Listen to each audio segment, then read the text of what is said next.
This is Carl at National RV Detroit. I'm going to walk you through this 2024 Zinger travel trailer, and the model number is 290KB. Okay, so this is going to be a how-to video. I'm just going to show you some of the features and how they work. Okay, so to start off with, we have power stabilizers. They're very simple. One switch controls both rear, the front switch controls both front. You just extend it. Very simple. You don't lift the trailer with them ever. You're just going to take the movement out of the trailer to stabilize it. Okay, and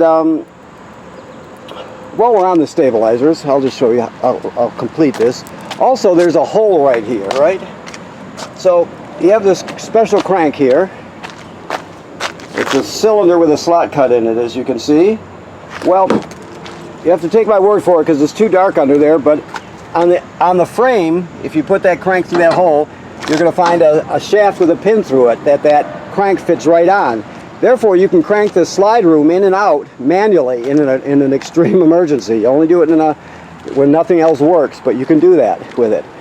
Also, that same crank will work on your power stabilizers. If you come to the off-door side, you can see on the other end of the rack here, you have a shaft with a pin through it. That cylinder with a slot cut in it will fit right over that also. So you can crank those manually. Okay? When it comes to your power tongue jack, you can see there's a hex in there that you can crank manually also by pulling this rubber plug off. So those are ways to get yourself out of trouble. Okay? So moving back to where we started, you can see that underneath the trailer here there's a quick connect for the LP system right here.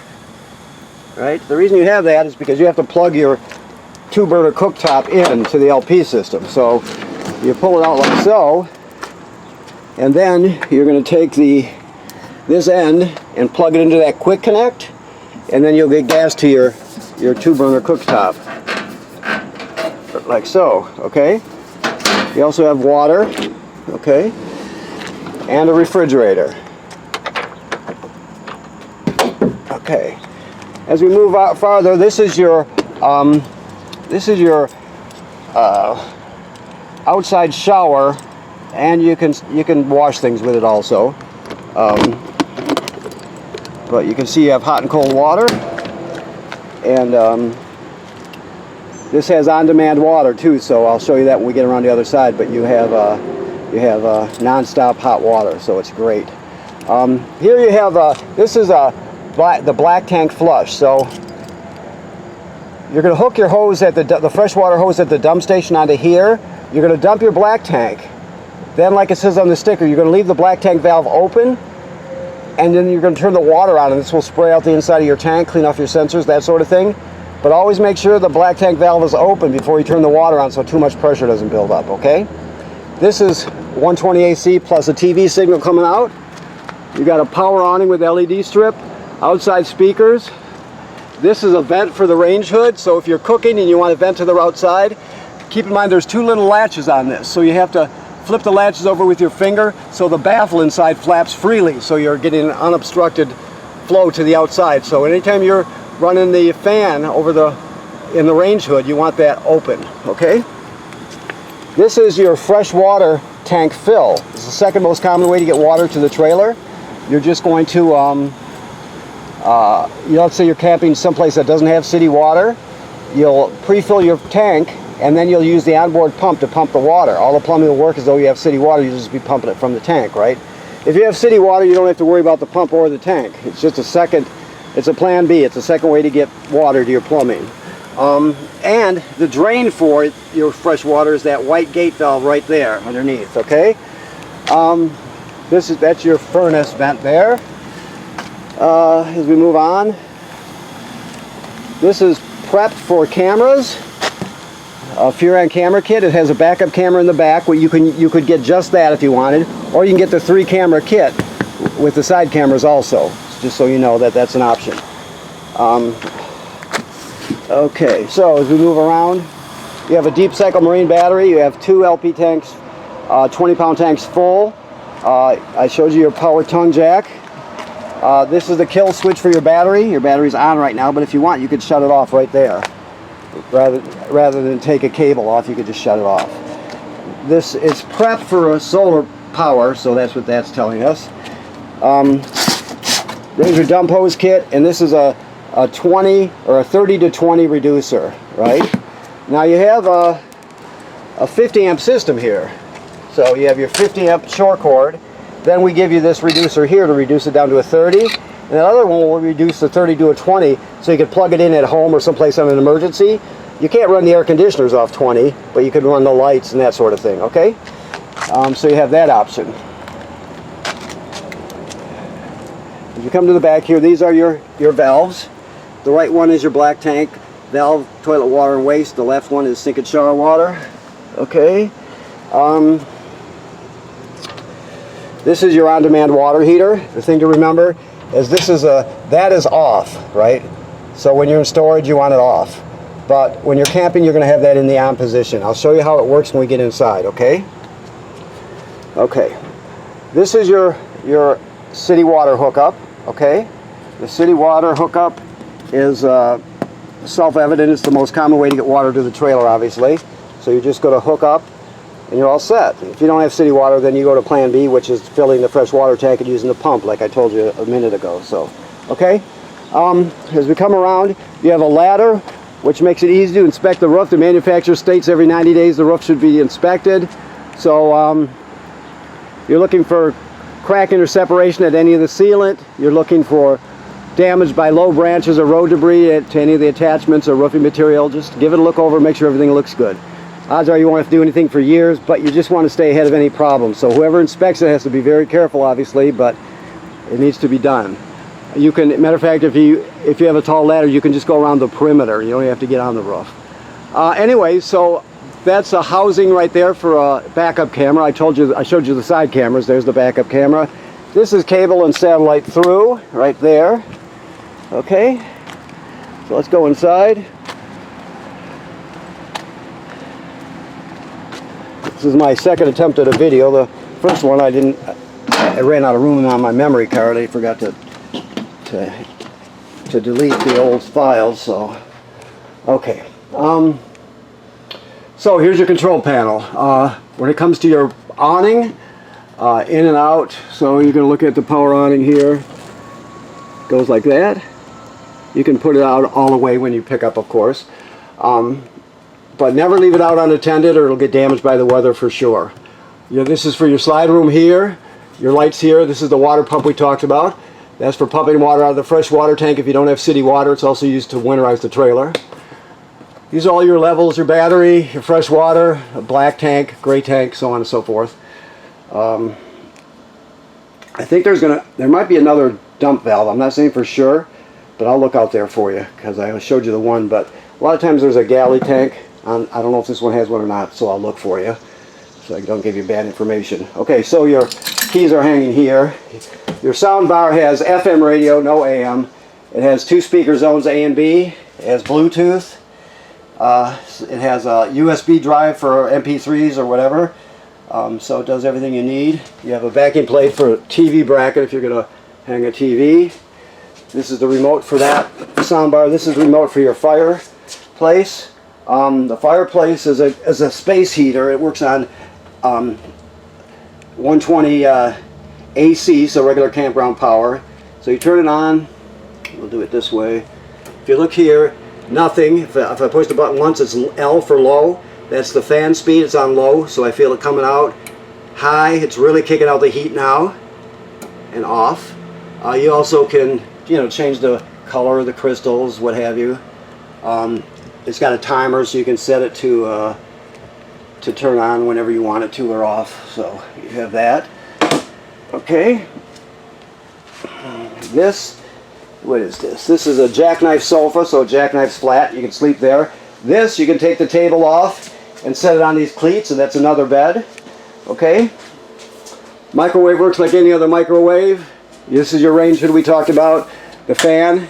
Open that baffle on the outside. Your light. This is all your stuff, your literature and stuff. Now, it'll take, because we just we just, it might take a minute for the gas to get up here because we just filled the tank. So, oh no, we got it that fast. So it's that simple. You turn this clockwise to spark it. These three are knobs for the burners. The fourth knob is for the oven. You can see down here there's a pilot light. You can see it's spark there. So you're going to go to the picture of the pilot light. You depress it. The key is to keep it depressed during the whole procedure. You spark till it lights. Once it lights, you hold it for another 10 or 15 seconds to heat up the thermocouple. Then you go to operating temperature. It cycles. When you shut it off, the flame goes out. So does the pilot light. You have to relight the pilot light each time you use the oven. Ambient light and oven light right there. Okay. Always travel with the top closed so it doesn't break. Just don't put it down when the burners are still hot. Okay. So this is your power converter here. This converts AC to DC power.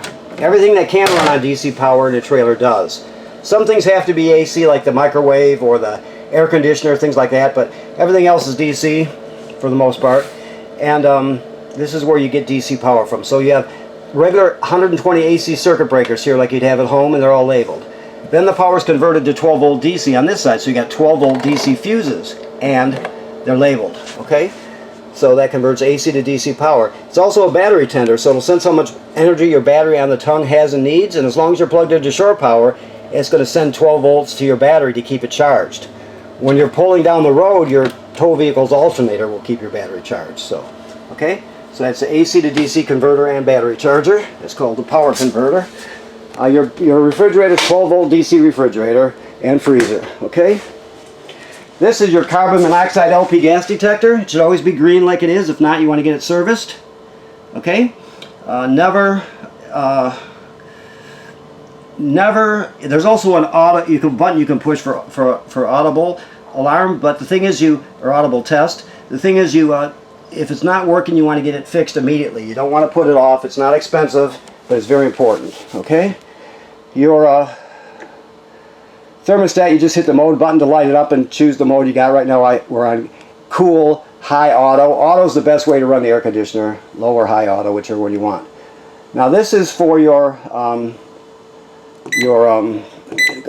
on-demand water. See, it's set at 120 Fahrenheit. You can raise it and lower it with these arrows.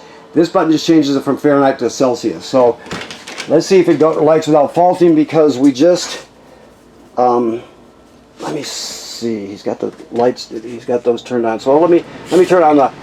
First of all, I'll come over here and I will turn on the water pump, because unless it senses water and gas, it will not light. It's a safety device, obviously. So it's got to sense either water in your freshwater tank with the pump on, or your city water hooked up with the valve on. Otherwise, it won't light. So we got the pump going now. So let's see. There we go. So we'll come out here. See, it's starting to light. Now there's the flame, so it's lit. See, now the temperature's climbing. 106, 108, 110, 111. It'll keep going to 120 and stay there. So you're going to get non-stop 120 degree water out of any hot water valve. The outside shower, the kitchen, the vanity, or the shower will all give you that hot water. So the days of 6 gallons of hot water are over. It's a great thing. Okay? Now, your toilet works like all RV toilets. It sits right over a black tank. It's got a flush pedal right here. So when you get to the campground, you hook up your power and your water, as usual. You'll come in here, you put a dose of chemical in the bowl. Then you're going to stand on the pedal and put at least a gallon of water in the tank below, along with the chemical. Then it's ready to be used. Never use less than a gallon of water, but you can use more. More is better. So that's the bottom line. If you don't use chemical in water, that's considered using it dry. It'll get clogged up. It'll just be a mess. So you always want your chemical and a minimum of a gallon of water to start off with anytime you have a previously dumped black tank. So the black tank's empty because you dumped it at your last campsite, and so start off with at least a gallon of water and a dose of chemical. Okay. Let's see. I talked about this already. The beds. So let's go to the bunk room here. Second air conditioner. That's why it's a 50 amp system. This air conditioner will turn this into an ice box. But you have your bunks here. This one goes up on, or maybe not. Let me look before I say that. No, it doesn't. Okay, so you have this one folds into a bed. Okay, that's what it is. This one folds into a bed. So you got 4 bunks and a sofa, and you can put a TV up here. You got a hookup up there. Emergency window works like they all do. Tell anybody who needs to know how this works if they don't. You just push it all the way through, grab the red tab or knob in that case, and pull the screen out, and out you go. Okay? You can also use it for ventilation, obviously. Alrighty. That's good. So, this is another pre-wire. You can scan this code if you forget the 4G part, the cellular part. If you just want better public Wi-Fi, you can scan this code and look at their kits. There's another port on the roof like this, and what happened, and a Wi-Fi antenna would go on the roof, and a router box goes right here, and you have much better public Wi-Fi for your family. So you get a stronger signal. It's a signal booster. So if you're interested in that, it's pre-wired, and you can scan that code and look at their different products they have for that, okay? Just like the backup camera. Here we have the same thing again. Now, I want to mention, like, this is a GFCI. There's a GFCI in the kitchen, or maybe it's the bathroom. But the bottom line is, even the plugs in this house, in this trailer that aren't GFCI, like this is the regular duplex here, they're still all wired through a GFCI. So every plug, including the one on the outside, is protected by a GFCI. So if you're using the plug on the outside and you don't have any power to it, you think GFCI first, because they're all protected by the GFCI. There's some storage underneath here. You have an emergency window, another TV hookup, like I said.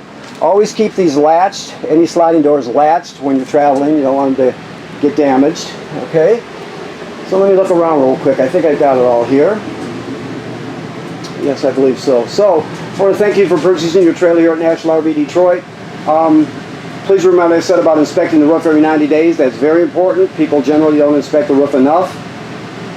You can stay ahead of any potential problems. It'll be bone dry forever as long as you own it, as long as you inspect it and take care of any issues that might arise, okay?